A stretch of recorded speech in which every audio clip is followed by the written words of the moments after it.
আমরা এই মুহূর্তে দাঁড়িয়ে আছি বুকিত বিনতাংয়ের টাইম স্কোয়ারের ঠিক মাঝখানে। আর এই জায়গাটাকে আমেরিকার টাইম স্কোয়ারের সাথে তুলনা করা হয়। Hello everyone, welcome to our another blog. এই ব্লগটাই কিন্তু মালয়েশিয়াতে আমাদের লাস্ট ব্লগ। এরপর আমরা মালয়েশিয়া থেকে আরেকটা দেশে ঘুরতে যাব।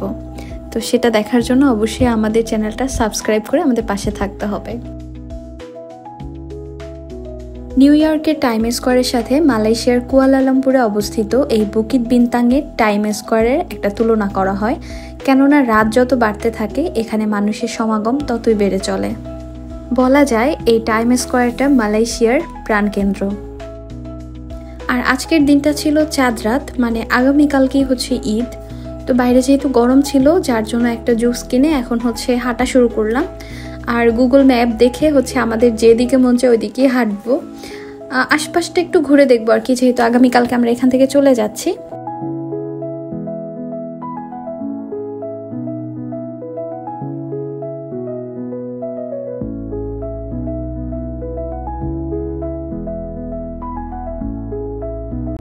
আপনাদেরকে একটা টিপস দিয়ে রাখি, মালয়েশিয়াতে যারা ঘুরতে আসবেন অবশ্যই ব্যাগে করে একটা ছাতা সবসময় ক্যারি করবেন।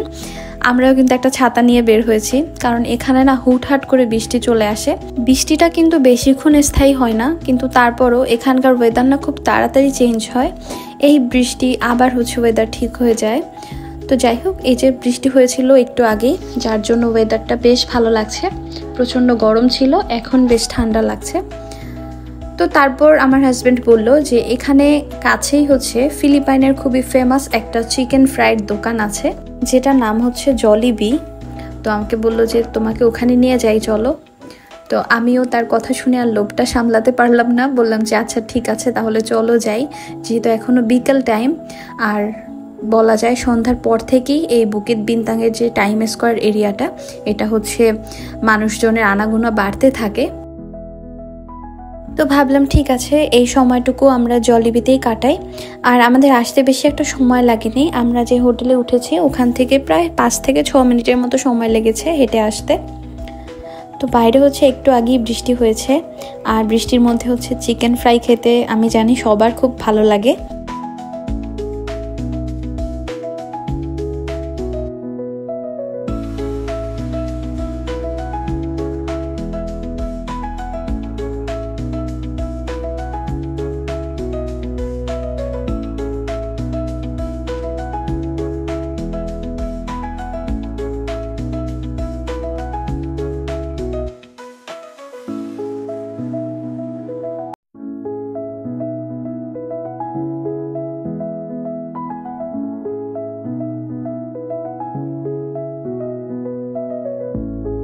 ভেতরে এসেই পুরোটা আগে দেখে নিলাম, তারপর হচ্ছে একটা জায়গায় বসে আমরা হচ্ছে চিকেন ফ্রাই অর্ডার করব। আর এখানে কিন্তু অর্ডারটা নিজেকেই করতে হয়, আপনার পছন্দ মতো হচ্ছে অর্ডার করতে হবে। আর শুধুমাত্র হচ্ছে ওরা খাবারটা আপনাকে সার্ভ করবে। তো এই তো চিকেন ফ্রাইয়ের ঘ্রাণে আমাদের মনে হয় ক্ষুধাটা আর একটু বেড়ে গিয়েছিল। ভেতরে আসার সাথে সাথে কিন্তু চিকেন ফ্রাইয়ের একটা ঘ্রাণ এসে নাকে লেগেছে। তো যাই হোক, এখান থেকে হচ্ছে আমরা আমাদের নিজেদের মতো করে চিকেন ফ্রাই আর হচ্ছে একটা চিজ ফ্রেঞ্চ ফ্রাই এটা অর্ডার করেছিলাম। এগুলো খেয়ে হচ্ছে আমরা আবার বের হয়ে পড়বো, কারণ আগেই বলেছি আজকে হচ্ছে ঘোরাঘুরির লাস্ট দিন এখানে। আর রাতের বেলা কুয়ালালামপুর কেমন জমজমাট হয়ে ওঠে সেটা তো আপনাদের সাথে শেয়ারই করা হলো না, তো যার জন্য হচ্ছে আজকে বের হওয়া। তো বেশিক্ষণ ওয়েট করতে হয়নি, প্রায় 5 থেকে 10 মিনিটের মতো ওয়েট করেছি। তারপর হচ্ছে আমাদের চিকেন ফ্রাই চলে আসলো। আমরা 2 পিস চিকেন ফ্রাই আর হচ্ছে একটা ফ্রেঞ্চ ফ্রাই উইথ হচ্ছে চিজ, মানে উপরে হচ্ছে চিজ দেওয়া থাকবে, তো এগুলোই নিয়েছিলাম। এখানে চিকেন ফ্রাইয়ের সাথে ওদের আলাদা একটা স্পেশাল সস দেওয়া হয়। তো আমাদের কাছে চিকেন ফ্রাইটা ভালোই লেগেছে, অনেক ক্রিস্পি ছিল, কিন্তু যে সসটা দিয়েছিল সেটা তেমন একটা ভালো লাগেনি। তো এখানে হচ্ছে আলাদাভাবে আবার সস নিয়েও আসা যায়, যেমন টমেটো ক্যাচাপ ছিল, তারপর হচ্ছে চিলি ক্যাচাপ ছিল। তো ওগুলো দিয়ে আমরা হচ্ছে খেয়েছিলাম। তারপর বের হয়ে আবার একটা স্ট্রিট শপ চোখের সামনে পড়লো, আর এখানে দেখলাম হটডগ বিক্রি করছিল একদম গরম গরম। তো আমি এখান থেকে একটা হটডগ নিয়ে নিয়েছিলাম। এই যে এটা নিয়েছিল 20 রিঙ্গিতের মতো। এটা খেতে খেতেই আবার হচ্ছে লাইভ কনসার্ট হলো, সেটাও দেখলাম। চলুন আপনাদেরকে একটু দেখিয়ে আনি।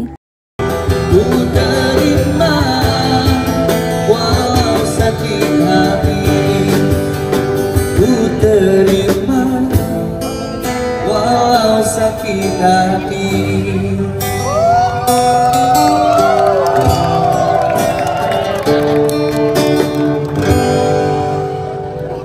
Kalau sebetulnya terima gak kalau sakit hati?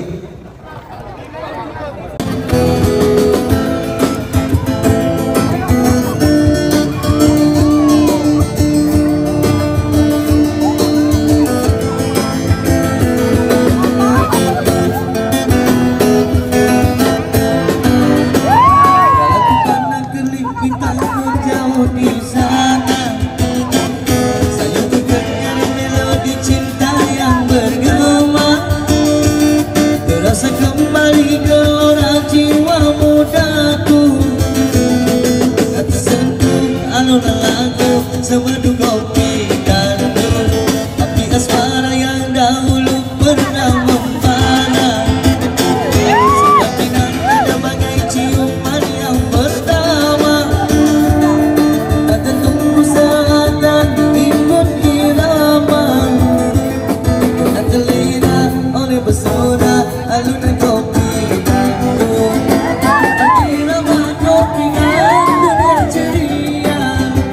আমরা কিন্তু লাইভ কনসার্টে ভীষণ এনজয় করেছি। মালয়েশিয়ারই কোনো বিখ্যাত গান হয়তোবা তারা গাচ্ছিল, আমরা তো আর আসলে বুঝতে পারিনি। তো যাই হোক, তারপর হচ্ছে এইদিকে এসে দেখলাম বাংলাদেশি যে এরিয়াটা, মানে বাংলাদেশি হোটেল রেস্টুরেন্ট যে এরিয়াটাতে, সেই এরিয়াটাতে অলরেডি হচ্ছে ঈদের আমেজ শুরু হয়ে গেছে, কারণ আকাশে চাঁদ দেখা গেছে। তো যাই হোক, আমরাও তাদের সাথে এনজয় করলাম, প্রচুর মজা হয় এখানে। আর এই এরিয়াটাতে কিন্তু বাংলাদেশের অনেক মুসলিমরা থাকে।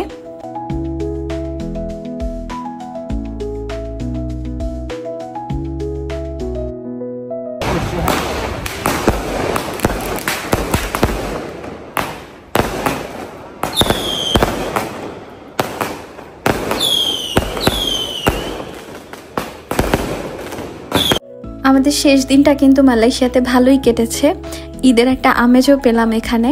আর বাংলাদেশের বাইরে এই প্রথম ঈদ করছি, আসলে অন্যরকম একটা আনন্দ লাগছিল। দেশের বাইরে মানুষ কিভাবে ঈদ উদযাপন করে সেটাও নিজের চোখে দেখার সৌভাগ্য হলো। তো যাই হোক, এখানে কত হাজার আতশবাজি যে ওই দিন উড়িয়েছে সেটা আসলে হিসাব করে বলা যাবে না।